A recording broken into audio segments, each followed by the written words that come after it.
বঙ্গোপসাগরে ১.৫ ঘন্টায় ৪ ভূমিকম্প হয়েছে। মঙ্গলবার রাতে আন্দামানের পোর্ট ব্লেয়ারের অদূরে ভূকম্পন অনুভূত হয়।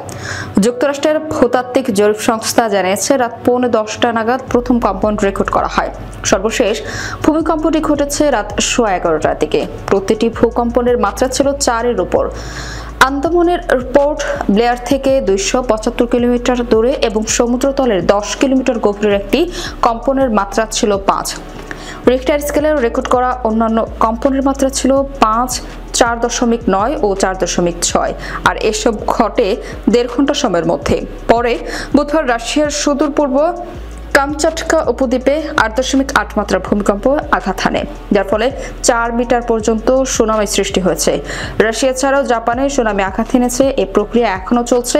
ভূমিকম্পের পর সক্রিয় আগ্নেয়গিরি ছায়ে ঢেকে গেছে আকাশ। মার্কিন ভূতাত্ত্বিক জরিপ জানিয়েছে, ভূমিকম্পটি 29.3 কিলোমিটার গভীরতায় আঘাত হানে, যা অগভীর ছিল এবং এর কেন্দ্রস্থল ছিল আভাচা উপসাগরের উপকূল বরাবর পেট্রোভারস্ক-কামচাটস্কির 126 কিলোমিটার পূর্ব দক্ষিণ পূর্বে। এদিকে রাশিয়ার কামচাটকায় ক্লিউচেভস্কয় আগ্নেয়গিরি সক্রিয় হয়েছে। ভূমিকম্পের পর আগ্নেয়গিরিতে বড় ধরনের পরিবর্তন লক্ষ্য করা হয়েছে। এর মধ্যে 3 কিলোমিটার উঁচু ছায়ের স্তর আকাশ ঢেকে দিয়েছে। যে কোনো সময় লাফার অগিরণ হওয়ার সংখ্যায় আতঙ্কিত এই অঞ্চলের বাসিন্দারা। রাশিয়ান একাডেমি অব সায়েন্সের আগ্নেয়গিরি ও ভূমিকম্প বিদ্যা ইনস্টিটিউটের কামচাটকা আগ্নেয়গিরির অগ্নুৎপাত প্রক্রিয়া দলের তথ্যানুসারে কামচাটকার ক্লিউচেভস্ক আগ্নেয়গিরির ছাই সমুদ্রপৃষ্ঠ থেকে 3 কিলোমিটার উচ্চতা পর্যন্ত ছড়িয়ে পড়েছে।